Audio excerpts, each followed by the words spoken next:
Candid Frank Live, and you're here watching this show, and we're having computer issues. So let's move on. Oh my goodness, what a day it is. All right, so Eduardo's got his stuff fixed. I've got mine stuff fixed. Sorry, and Aaron's in a hurry because he's going to a hockey game. All right, let's talk about Via Rail and Canada. Well, the good news is for anybody who had issues traveling over the course of the holidays, Via Rail has apologized now for holiday travel disruptions, communications, and failures. Martin Landry said in a statement today that beyond not having met the expectations of customers, Via Rail had in fact not lived up to its own standards. The combination of a severe winter storm and the derailment of a freight train led to disruptions between December 23rd and 26th along the Quebec City Windsor corridor and elsewhere in eastern Canada. Along with the refunds and travel credits for those whose trains were completely immobilized, including some that were stuck for upwards of 20 hours. It'll also be reviewing its performance with the help of outside experts.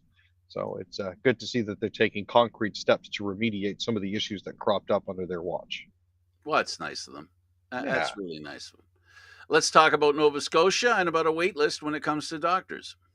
Uh, People have been sounding the warning for quite a while now about the fact that conservative premiers seem to be bankrupting the healthcare system. Nova Scotia is no exception. With newly elected PC leader Tim Houston, the latest numbers from Nova Scotia Health say that nearly 13%, or about 130,000 people, are on a list looking for a family doctor. That's a 56% year over year increase, with 46,000 people joining the list since this January alone. Um, One of the primary reasons for people looking is the fact that a lot of them are new to the area. 31,000 people moved to the province between July 21st and July 2022. So, of this is basically a rapidly expanding population that unfortunately they have been unable to compensate for.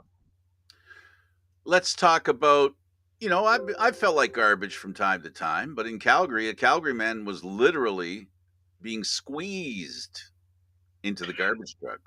Yeah, there are days when I wonder what it's like, and there's days where I feel like I've slept in a dumpster. In this particular case, a man was actually It's sleeping in a funny dumpster. because he's okay. I just want to Yeah, make I sure.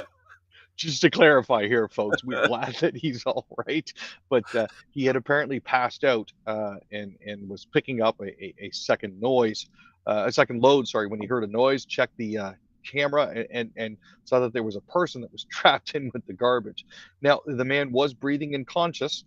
They loaded him into a special harness before getting him out of the back of the truck. Um, they The good thing is the garbage truck wasn't full when the driver compacted the load. Had it been full, he very likely would have been crushed. As it currently stands, he was breathing and conscious and suffered what they say were moderate injuries. So, not Any sure what that explanation as entails. to why he was in there? What, like, was he holding something and wouldn't let go? Uh, there's nothing to that effect. It just, when it picked up the dumpster, he fell out. So he must have ended up in there somehow. Wow, No that's reason just as to crazy. how. Yeah. Sounds like a dumpster diver got interrupted a little bit. But I don't know that for a fact, but wow. Okay, let's talk about travel and let's talk about Icelandic, a budget airline to offer flights to Europe from Hamilton Airport. Yeah, so this is big news for those who actually want to get out there. Play Airlines, they're based out of Reykjavik, said it's going to offer flights from Canada to 26 European destinations, including London, Paris, Berlin, Copenhagen, Dublin, Brussels, Stockholm, and Gothenburg. This is actually really good news for Hamilton. A, it's low traffic. B, it's well situated. C, parking is cheap. So, if you want to have a bit of a European getaway, you can definitely check that out. Their fares there are projected to be as low as $170 one way. So, no magazines, no Wi-Fi, no in-flight entertainment. You got to bring all of that with You you, think? but you do save money on the way. You know what? You I mean, think? it's the same as stuff offered by Swoop and Flair and a couple other airlines. You got to bring your own entertainment with you. Absolutely. I couldn't disagree with you. Let's move over to sports, and we'll start with MLS and uh, coach Montreal. Past comments. Quebec Premier be assassinated? All those words together, it's like a word puzzle, folks. You know what all those words mean individually, but when you put them together like that, it just doesn't seem to make a lot of sense. But Scary. the MLS club, Club Football Montreal, has announced they are terminating the contract of their reserve squad coach. Uh, this is Sandro Grande, less than a day after announcing his hiring, based on the fact that some of the tweets that he'd made several years ago indicated that he felt that the premier of Quebec should have been assassinated. So this is one of those instances where the night that he tweeted this out, Denis Blanchette, a lighting technician, was actually gunned down, and a second technician, David Courage, was also struck. It's unfortunate timing. It's threats that you shouldn't be making. Um, yeah, this is also an ongoing history for Grande. He played with the organization as well, but was released back in 2009 for threatening to strangle his teammate Mauro Biello and actually grabbing him by the throat during training. So um, it's one of those things where uh, your past can come back to haunt you, and certainly demanding that Pauline Marois get assassinated is never a good thing. I don't know, Aaron. I really, I really, God, sometimes I wonder where people, I don't know, people do stupid things, say silly things, and this here is beyond. It is truly beyond stupid. It is like to come out with that kind of stuff. Do not. You have to require a pretty quiet filter, to say something like that. Yeah. Talk about killing somebody, or wanting someone killed. I just, I don't know, Aaron. This story, it boggles my mind. Let's go to the Montreal Canadiens, and I think the Habs are cracking in the hope to make a pick in the name of Bedard. They're back on. They're back. They're back in motion, man. We'll get that kid in Canada before you know it. And the Kraken beat Montreal. This is interesting, actually. Seattle is currently on a 7-game road trip right now. And as anybody who's played professional sports would know, and for some of us who played slightly more competitive but less professional sports know, very often you're going to start a year on the road. This is the way it goes. Seattle's currently involved in a 7-game road trip. Their 4-0 win over the Habs on Monday is their fifth straight win of 2023. The Kraken have outscored their opposition 26-8 and have improved their record to 23-12-4 in the process. So, for a team that was mired in the depths of not goodness last year, they've actually risen to a respectable spot in the standings. So, can't They complain haven't about that. But accomplished they haven't accomplished what Las Vegas did in their first year, but they're doing pretty good in their second. yeah, that's a really Right? high bar that Right? Las Vegas set. So. Absolutely. Let's talk about the Sens, and the Predators moved into Ottawaville, and they beat the Senators. Yeah, this was the Predators have been on a bit of a hot streak. I mean, after Saros put together that 64 save performance last week, Philip Forsberg had a goal and an assist, and they beat the Sens 3-0. Saros made 38 saves for his first shutout and the 18th of his NHL career. He's stopped 102 of the last 105 shots that he's faced in the past 2 games. So it's a little bit ridiculous, but good for him. Glad to see that he's enjoying a good spell here. Yeah, absolutely good for him. Let's talk about the Jets and how they took it on the chin from the Detroit Red Wings, a team that has vastly improved over how they've played over the past few seasons. They win 7-5. Aaron, tell us about it. Well, Moritz Seider had 4 assists. He actually tied the Red Wings single game franchise record for a defenseman, and they topped the Jets 7-5 last night. This actually helped Detroit end the 3-game skid, with which Toronto contributed to over the course of the weekend. Wallman, Berggren, Sundqvist all scored in the first period, all assisted by Seider to give Detroit a 3-0 lead. Then Dominic Kubalik, Dylan Larkin, Robbie Fabry, and Lucas Raymond also scored for the Red Wings. Uh, they there was some concern on the Red Wings side though because they allowed 5 goals. So tomorrow they'll turn the page and look at the results, but just looking at some of the tapes from last night, they need to play a better defensive game. In the Flames game, Thomas scores an OT. The Blues beat the Flames 4-3. Aaron, what happened there? The roller coaster ride for Calgary is just continuing this season. Kyrou made a couple fantastic plays. Bob Thomas made the most of his second chance. He got a goal 28 seconds into overtime as they came back to do it. I'm glad to see that St. Louis is enjoying some sustained success, but I'm also kind of disappointed that Calgary hasn't managed to put together a bit of a run. Yeah, terribly. A team that's well, like they're sliding on an oil slick. The Oilers, Oilers lose again, and there's a lot of concern in Oilerville. They're talking about getting another defenseman, and they've got quite a few defensemen, and they're just not working out for them.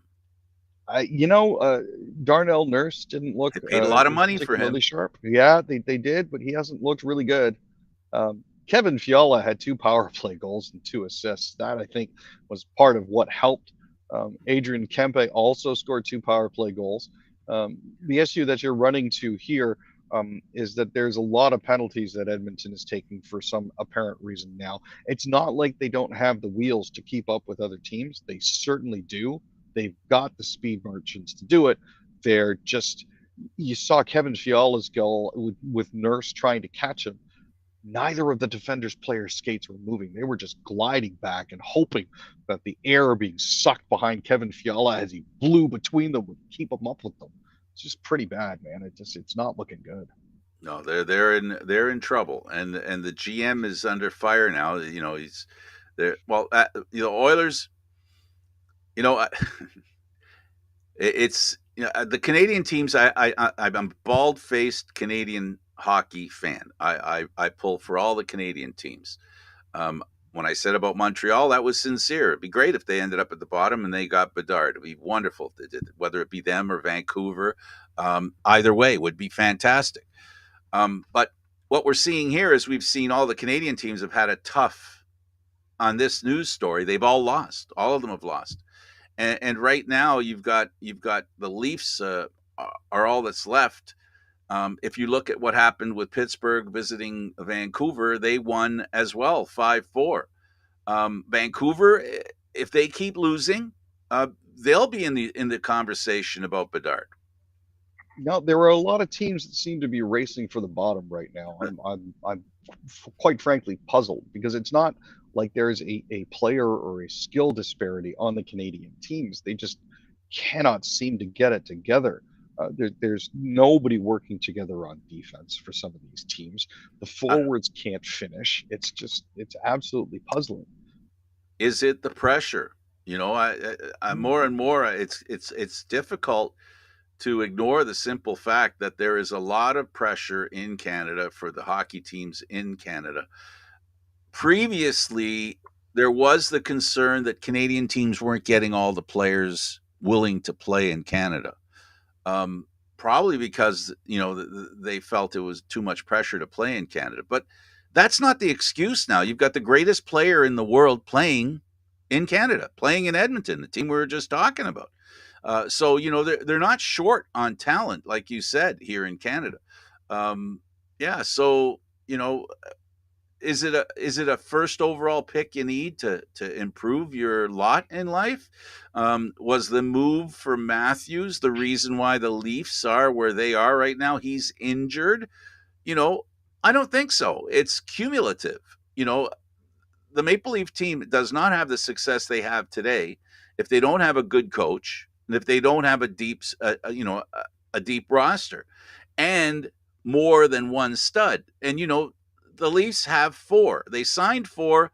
That two out of the four people spent a lot of time, including me, questioning the value of the money that they were paying these guys. But now they've got four guys that the one guy that was up until last year was proving he was the value, which is Matthews. Now the other three, the captain earlier in the year, and now we've got Blondie is skating up a storm and looks awesome. Nylander looks great, and then there's Marner. So the Leafs have survived injuries as well. This is something that I find truly amazing about this team. As much as you want to second guess the GM and second guess the organization, Aaron, what can you say about the success they've had and how they're doing it with their first overall pick not playing his best hockey? So, you know what I mean? Is it because you don't have a first overall pick? Well, you mentioned earlier that, well, you questioned whether or not maybe all that teams needed would be a first overall pick, but I think the team that puts the lie to that is the Edmonton Oilers. I mean, look at how many times they drew first in the past decade. Absolutely. It's led to nothing. What the Maple Leafs have actually managed to do with their core is find a bunch of players that work really well together. I mean, looking at what they've got and who they've got, the Leafs currently have 3 players that are over a point a game, and 1 player in his mid 30s who's at just under a point a game, who's supposedly on the downside of his career, and that's their captain. They've managed to capture something here, and I'm not exactly sure what it is, but Marner's Throw in got the coach 49 too. points. Wow. You've got to talk about the coach. I mean, this coach is, you know, I didn't brag about him until this year because, quite frankly, until this year, you could ignore his success. But after what the Leafs were supposed to be, now they're not the Bruins. The Bruins were on the downslide. They were supposed to fall apart. They were supposed to disappear. They were supposed to fade into the sunset. Well, they didn't do that. On a To a lesser degree, but still a massive degree, the Leafs the same thing. How many people thought that the Leafs would go another year in the top 3 or 4 in the league? And the fact that they've consistently been over 650 when it comes to winning percentage is absolutely astounding. I don't think I've heard of any coach that's actually managed to have a winning percentage as high as Sheldon Keefe has had in the past 4 years. And not get consideration for the Jack Adams. Well, and again, the excuse that people are going to use for that is his 678 is riding on the back of the money that the team has spent. Yeah, but they Thoroughly, spend the same money as most other teams, everybody has the same right? budget. Everybody has a cap, so that's not the Everybody has, excuse. yeah. Well, I and think, that's the excuse that people like to use because they don't want to give credit to Toronto for doing something right. well, Um, that's why we're here. We're here to be fair, wow, balanced. without prejudice. No favor, no prejudice. No, None. no bias. No, nothing, no bias at all. Am I looking at? Yeah, that's Aaron. Yeah, that's him. Yep. Just checking. Just checking. Yeah, no, that's the truth is the Maple Leafs are a very entertaining team. Firstly, and most importantly, when you buy a ticket to the game, you get entertained by this team. And what do fans want more than anything? Forget about the BS. The truth is, they like to watch their team win. So when you have a team that's stocked with players that know how to win under a coach who knows how to direct them, and slowly but surely the GM's got to get some credit too as well. And I'm a tough guy to give credit, that, but I'm also not crazy, and I do believe that this year the team is playing for the general manager, and they should. He has been very loyal to these players. There have been issues, as you know, in the playoffs when the captain went down against Montreal and was severely hurt. um, it wasn't an act. The GM almost stumbled down the stairs to race to go downstairs to see if he was okay. There's a lot of caring on this team, and it starts from I think it goes all the way up.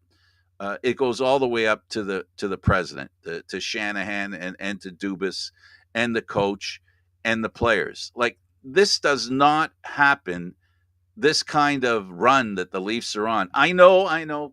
Oh, I know they haven't won a first round series. I get that. I get that. But let's be real. The first round series that they played Washington, they won a cup. They played Tampa, they won a cup.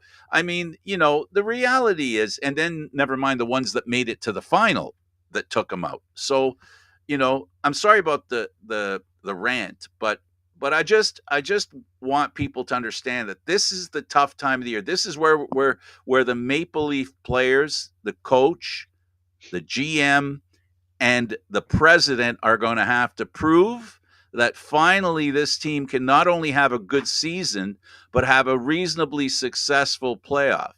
And I think it's more than possible. This team is a lot, the makeup of this team, Aaron, is a lot different than it's been the past few years. No, that is definitely true. And one of the things that I actually really appreciate about this team is the fact that they're willing to give players that need it, especially at this point in the season when it can be very tough to play because you're not quite at the All-Star break yet. There's still a ways to go before the playoffs. They're willing to let players rest. TJ Brody is back on IR with a rib issue. He's listed as out. He missed 12 games earlier this season with an oblique injury. That's one thing that we're looking at here. As part of that, Bobby McMahon has been called up from the Toronto Marlies. He is most likely going to be making his Leafs debut tonight. The other is that Matthews has been given tonight off. He did participate in the morning skate, but it's apparently, according to Keefe, something that's been bothering him for a while. He's currently listed as day to day and will be reevaluated. He didn't practice on Tuesday as a maintenance day. He participated in the optional skate this morning, and he also had an off day on the Monday. So you have to admit, Aaron, that I had a sense of this in the last Hmm. conversation we had. It's ironic, isn't it? Because I discussed the fact that last year he was hurt and having a better year. How is it he's not having a good year? And I was wondering, and I said it out loud to you, I wonder if he has an injury that they're not talking about. And voila. Like like on cue. The Leafs say, "Yeah, Frank, that's right. We got something wrong with our star. He's going to take some time off since you noticed." Well, hopefully it's only a day or two, and they get through this. So we'll have to. Yeah, well, I'm of the opinion it doesn't matter how long it is. As long as it isn't a season. Hmm. I don't think it matters how long it is, and I say it for this reason: that Matthews has proven that he is a top-notch scorer in the National Hockey League. He doesn't have anything during the season to prove. He is, he has won all the awards that a player can win. Right, a player that plays his position at least. The only thing lacking in him is a playoff victory. So let's be clear. That's really the priority, I think, that even is in Matthews' head. I don't think he's that concerned with goal scoring. He has proven to us that he wants to play the game, the 200-foot game. He has worked very hard and diligently defensively, and now he's got to find his health. And like I said, there's something about his shooting was off. I don't know if it's the wrist, Aaron, but, it's got to be something. Anyway, I'll give you the last say in this. As far as the Leafs concerned, they're going to be playing the team that just won, as we talked about.